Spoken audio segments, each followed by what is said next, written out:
Ladies and gentlemen, I welcome you back to part 5 of Crusaders of the Lost Mark. Let's begin. Smithy has timed his advance well. Or maybe he's just been lucky. A single solid ray of sunshine reflected off one of the trio and hit the beast square in its single bloodshot eye. Right before the head of the hammer slammed home. As it rebounded off, the troll's face crackled like dried earth and gushed ichor from the wound. Smithy twisted its head, bringing the sledge back around to slam into the beast's gut. The air went out of the wounded creature and it stumbled and fell. Smithy rolled off and came up on all four hooves as the creature tried in vain to grasp its adversary, only to have its grip fumbled by a couple of digits, crumbling off its hand like charred wood. Smithy turned and ran, getting distance between him and the troll. "Crusaders, fall back! It's time to finish this!" roared the blacksmith, picking up his hammer, and not by the handle but by its strap. By now the troll was getting to its feet, the ugly bruised seeping head wound further marring features that could have already curdled milk at 40 paces. It snarled and eased itself onto all fours, the warring thought percolating in its angry little brain that perhaps meals elsewhere may be a better idea. Still, massive hind paws dug into the ground, large fore paws ripping out huge chunks of sod, which it was hurling at its aggressors as it bellowed in retaliation. Smithy was unimpressed. He twisted his head and the hammer swung up and around. He swung again and again and again until his whole body was dancing in a deadly proret, I guess, which howled in his fury and his weapons passing. With a practiced flick, he let go. His aim was true. The weapon shot through the air to slam directly into the head of the troll with such force that the beast was thrown backwards, jagged teeth splitting and shattering with its jaw, malforming in the most unpleasant way. Smithy roared. It was a bestial, primal roar. Birds fled. The small animals cowered and whimpered in their dens. Large predators made detours, and the troll turned and fled.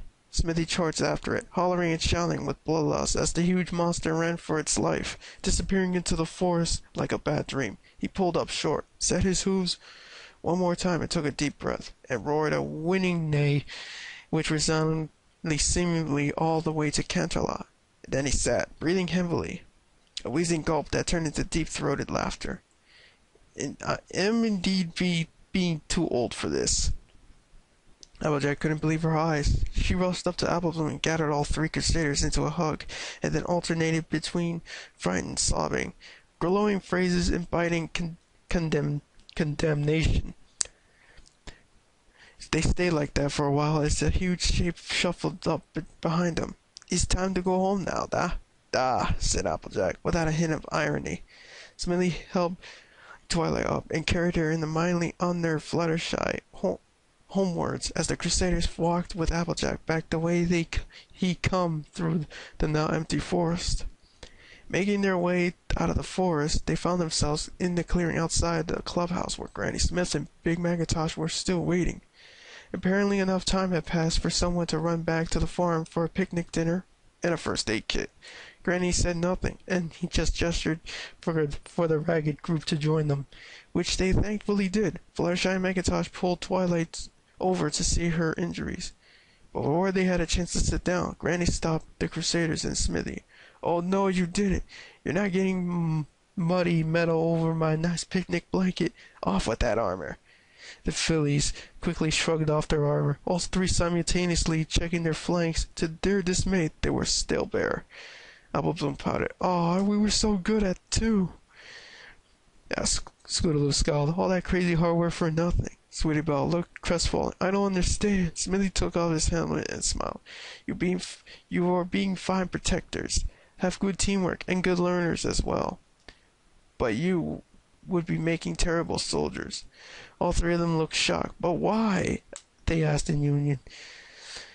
Smithy looked reverently at Granny before answering. Because it is not who you are. You are not getting cutie mark because you are not wanting to be soldier. You play soldier game very well, but it's not who you wish to be, deep in heart. All three cutie mark Crusaders frowned at this uncomfortable truth. Well, ask yourselves, do you really want to be out marching and fighting all the time?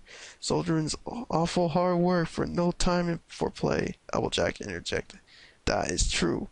The trio considered this. After a moment, Apple Bloom spoke up. I don't think I want to be a soldier, says Sergeant. Sorry, Sergeant Smithy, sir. The other two nodded in agreement. That is a good thing, but little ponies are good soldiers. Remember, and this is lesson that Smithy has just learned today.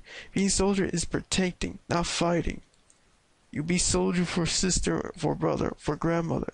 Not all soldier is tearing down. Some is building. Like you and your blacksmithing? That is the same. Come now, little ponies, let us eat and be going home. He shook off his old armor and stood up, stretching. He looked around at three small gasps. What? Your flank! The square was empty in an early morning light, dew rising in the new dawn. The silence was broken by heavy steps and a creaking noise as a large old stallion entered, pulling a wagon with a lantern held aloft and a large pole that sounded, and a sign that read closed. The stallion was old, marred with scars, yet held himself proudly. On his flank was displayed a shield with a crossed axe and hammer, bright and powerful as any colt's cutie mark. He was followed by three larger ponies and three smaller foals, the latter cloaked in shiny metallic armor that hurt to look where the sun reflected off his flawless sheen. You sure you have to go? Asked Applejack. It's big chance. Was working on last plow for you, Miss Applejack. When strange wall-eyed Mary drops out of sky. She was carrying letters from Canterlot. A letter from Canterlot, eh? Asked Twilight, smiling to herself. And I bet you knew nothing about it, huh? Said Applejack to her friend, mock scowling. I may have offhandedly mentioned that we met some pony who would make an excellent drill sergeant for the new recruits in my latest initiative on the magic of friendship for Celestia. No big thing. Well, why I don't get, said Applejack, tapping her muzzle with a hoof, is who you are. We never did have that talk. Oh, yes, said Fluttershy, eyes shining. You were so brave. You have been a great warrior. Was warrior, said Smithy. Much history in having an army. My stallions were having many names. Monster Squad was maybe best, protecting Wolfland from trolls, wyverns, manicore, wolf, and all beasts seeking to me making trouble. Smithy halted and turned into the Cutie Mark Crusaders.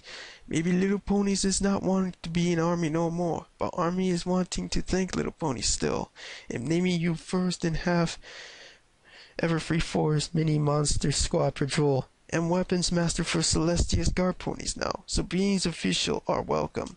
Goodbye, Little Bloom, Scooty Pony, and Sweetie Belle. Goodbye too, Miss Applejack, Twilight, and Fluttershy. Maybe I'm coming back sometime, said Twilight, smiling. You'll be welcome, and we'll always have some blacksmithing for you to do. But who are you? Asked Fluttershy. We don't know your name. Smithy is good name, Fluttery Pony, but I'm fearing other names too scary for little or sweet ponies like you. There was a sudden puff of cloud, and the square was wreathed in fog again. Twilight looked up and heard the cries of "Sorry" from above, as whatever machine they'd been tinkering with had malfunctioned again. She laughed to herself. But I want to know, cried Fluttershy. Is not being obvious? Came the voice of Smithy as he disappeared into the gloom. With black armor, hammer, and being Monster Slayer? No, cried Fluttershy, expectorate, and being called Black Butcher, came the voice out of the mist that he appeared from so many days ago, fading into the legend. There was a bleeding noise as Fluttershy froze solid and toppled over. Oh, that's the end of the story. The ending was funny. No. Yes? Maybe. Yeah. Well, that was funny.